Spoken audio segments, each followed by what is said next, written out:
جی ناظرین، بریک کے بعد آپ کو خوش آمدید کہتے ہیں. ہم بات کر رہے ہیں پاک بھارت بہتر تعلقات کے لیے جو خاموش سفارتکاری ہوئی ہے، پس پردہ جو رابطے ہوئے ہیں، اس کے کیا نتائج سامنے آ رہے ہیں. ہمارے ساتھ ہمیں جوائن کیا ہے سابق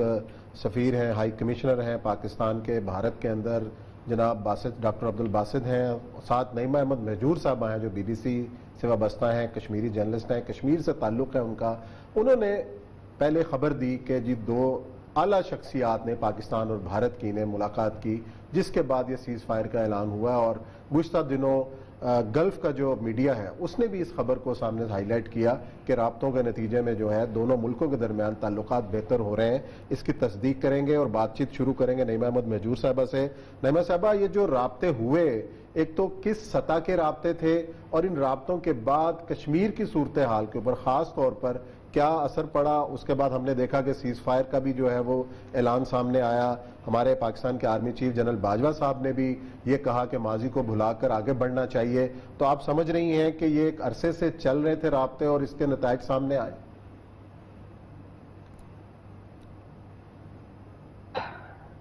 دیکھیے عثمان صاحب، مجھے لگتا ہے کہ جب بالا کوٹ ہوا اور اس کے بعد سے پھر ہم نے دیکھا کہ لداخ، ایسٹ لداخ میں جو چائنیز انکرشن ہوا، اس کے بعد سے جو عالمی برادری ہے وہ کافی الرٹ ہو گئے. اور ساتھ ہی جو عالمی تھنک ٹینکس ہے، وہ چاہے یورپی ہیں یا امریکہ میں ہیں، وہ بہت سرگرم عمل ہوئے اور بہت ساری ایسی کانفرنسیں ہوئی جن میں ہماری بھی شرکت تھی، اور جہاں پہ یہ محسوس کیا گیا کہ دونوں ملکوں میں، خاص طور سے جو بھارت میں ایک جنگی جنون کی کیفیت پیدا کی جا رہی ہے، اور جو حالات بھارت میں بن رہے ہیں، اور 5 اگست 2019 کے بعد سے جو کشمیر کی صورتحال بنی ہے، کافی اس پہ ہیومن رائٹس وائلیشنز کے حوالے سے بات چیت ہوئی اور اس پہ تشویش ظاہر کی گئی. تو اس کے بعد مجھے لگ رہا ہے کہ پہلے یہ فیلنگ تھی کہ چونکہ بھارت میں RSS کا جو ایلیمنٹ ہے وہ بہت سٹرونگ ہے اور پاکستان میں فوج سٹرونگ ہے، تو پاکستانی فوج اور RSS کی کسی طرح سے کوئی ایسی میٹنگ ہو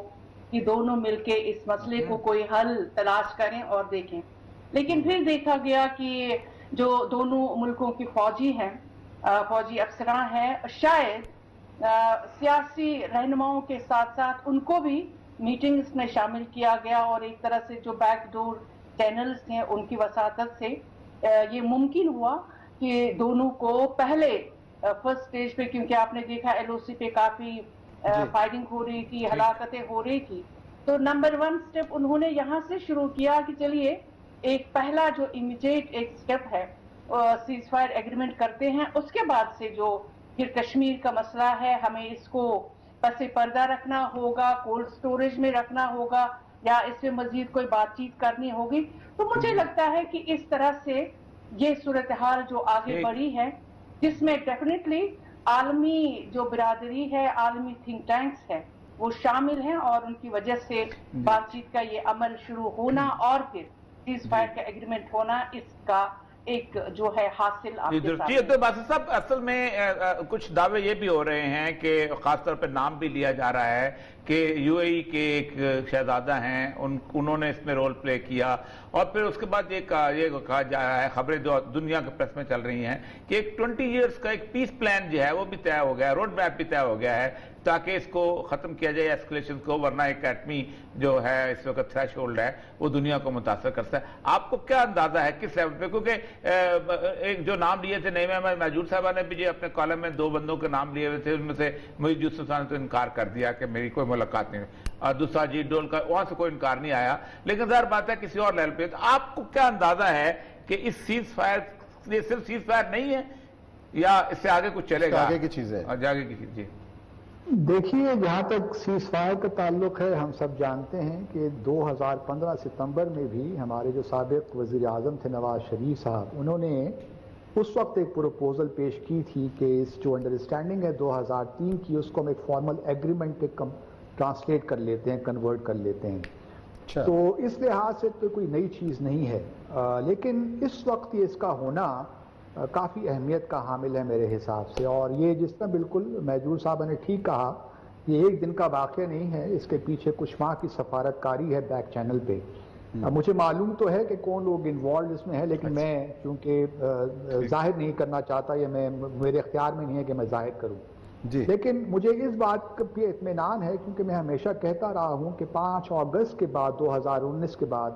اب پاکستان اور بھارت کے درمیان دو طرفہ سفارتکاری کے جو معاملات ہیں یا جو اسپیس ہے وہ بہت کم ہو گئی ہے،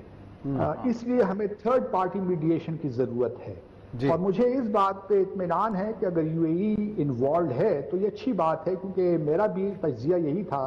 کہ سعودی عرب اور یو اے ای کی انوالومنٹ شاید ان دونوں ممالک کو کسی طرف لے کر جا سکے، لیکن اگر یہ صرف اور صرف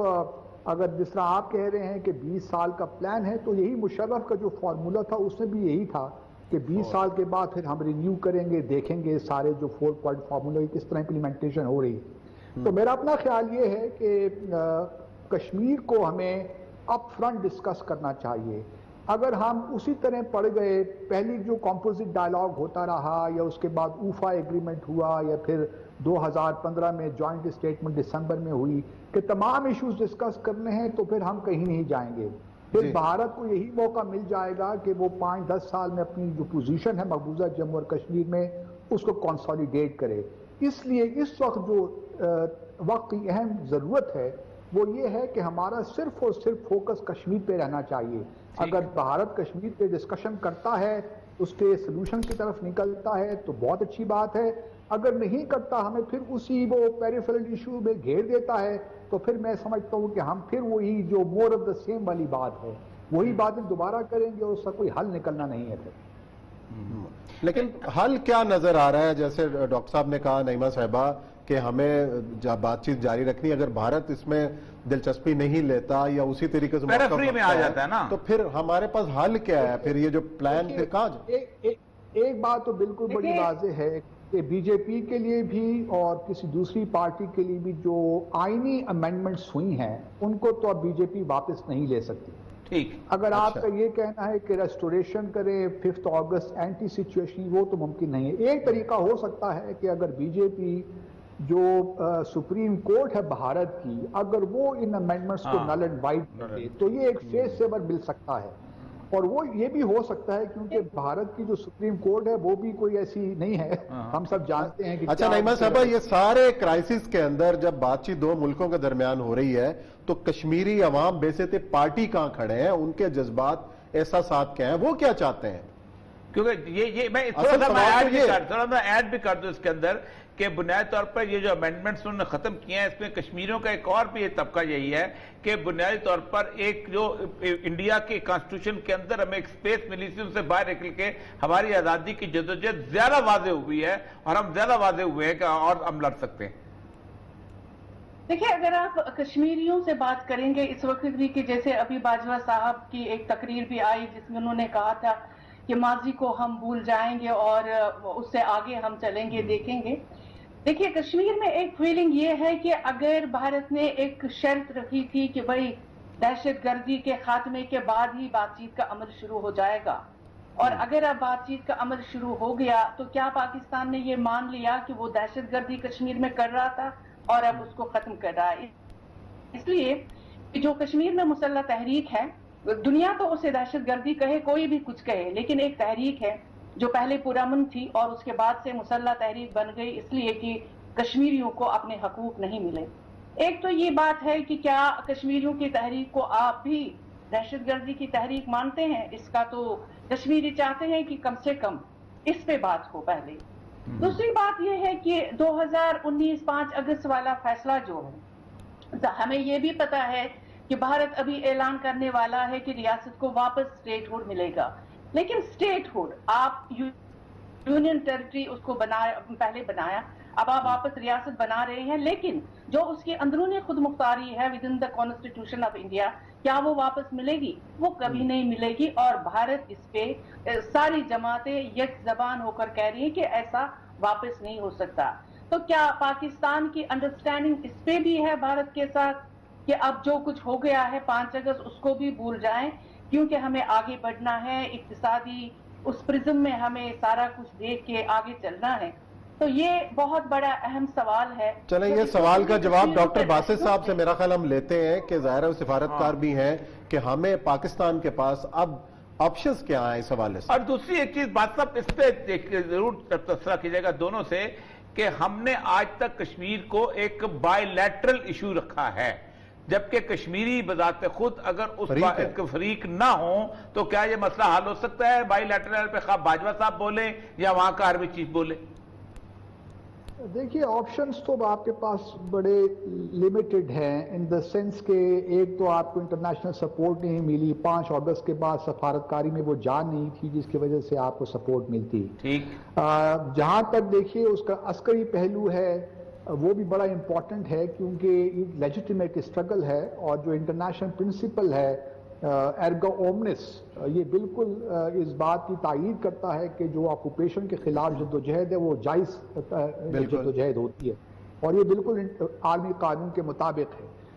دوسری بات یہ ہے کہ یہ جو دیکھیں نا جہاں تک کہ ٹیررزم کی بات ہے جو بات کی ہے، یہ تو 2004 میں ہم نے اپنا مقدمہ خود ہی خراب کیا جب 6 جنوری کو ہم نے جوائنٹ اسٹیٹمنٹ سائن کی واجپئی صاحب کے ساتھ اسلام آباد میں، اور وہاں ہم نے یہ تسلیم ہی کر لیا امپلیسٹلی کہ جی یہ بھی یہاں سے پاکستان سے اب وائلنس اور ٹیررزم نہیں ہوگا مقبوضہ جموں اور کشمیر میں. تو ہم نے over the last so many years ہم نے خود اپنا کشمیر میں جو ہمارا بڑا سالڈ مقدمہ تھا ہم نے اس کو کمزور سے کمزور کرتے چلے گئے. اس کے بعد اگر آپ دیکھیں شرم الشیخ کی اسٹیٹمنٹ لے لیجئے اس میں کشمیر کا ذکر نہیں، پھر آپ اوفا کی اسٹیٹمنٹ لے لیجئے اس میں کشمیر کا ذکر ہی نہیں، پھر آپ 2015 کی اسٹیٹمنٹ لے لیجئے جوائنٹ اسٹیٹمنٹ اس میں کشمیر کو باقی ایشوز کے ساتھ شامل کر دیا گیا. تو ہم نے خود مختلف مرحلوں میں چلیں جی ہمیں بڑی زبردست سفارتکاری کی ضرورت ہے. ڈاکٹر صاحب آپ کی موجودگی کا فائدہ اٹھاتے ہوئے ایک سوال اور براڈ شیٹ سے متعلق آپ سے پوچھنا تھا کہ آپ کا نام بھی جو ہے وہ کمیشن کی رپورٹ میں آیا اور وہ کس طریقے سے آ گیا، اس کی ذرا وضاحت کر دیجئے کہ وہ جو کوتاہی ہوئی ہے کیا ہوئی ہے، ذرا بتائیے گا. میرے خیال میں دیکھیے میں تو صرف ڈپٹی ہائی کمشنر تھا وہاں پہ، اور میرے بعد دوسرے بھی ڈپٹی ہائی کمشنر تھے. جو ہمیں انسٹرکشنز پاکستان سے ملی ہم ان کے تحت چلے، اور میں نے بھی اور میرے بعد جو میرے سکسیسر تھے انہوں نے بھی اسی طرح پیمنٹ کی. تمام ڈاکومنٹس ہم نے پاکستان بھجوائے، اور ان ڈاکومنٹس میں کوئی ایسی چیز ہمارے طرف سے تو سارے پروسیجرل چیزیں، بعد میں بہت سے ڈاکومنٹس اب غائب ہو گئے ہیں.